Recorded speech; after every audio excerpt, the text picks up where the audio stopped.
Қайырлы күн баршаңызға. Бүгін мен венский вафлидің рецептісін ұсынатын боламын. Видеоны соңына дейін қараңыздар. Ең алдымен 2 жұмыртқа мен қантты араластырып аламыз.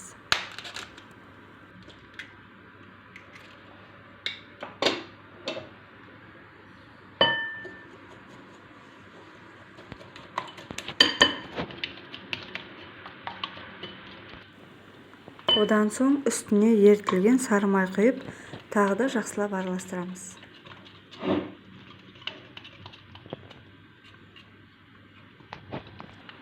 Енді осы массамызға йогурт саламыз. Йогурт болмаған жағдайда дүкеннің қаймағында қосуға болады. Барлығын араластырамыз қайтадан.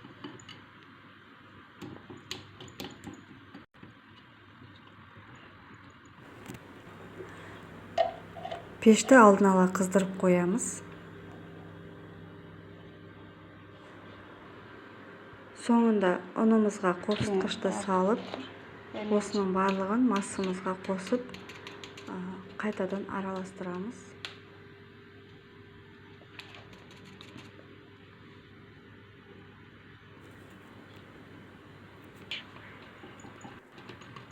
Жақсылап араластырамыз. Соңында бізде осындай сұйық, қатты сұйық та емес, қатты қою да емес, қамыр шығу керек.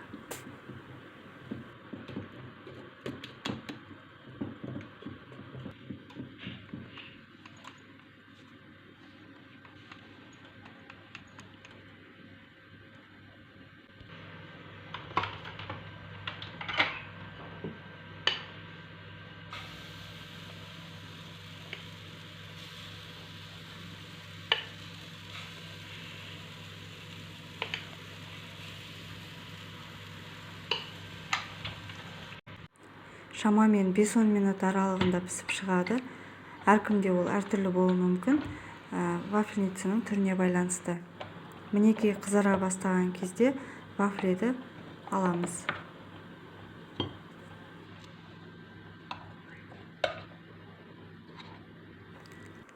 Вафли өте жұмсақ, нәзік болып шықты.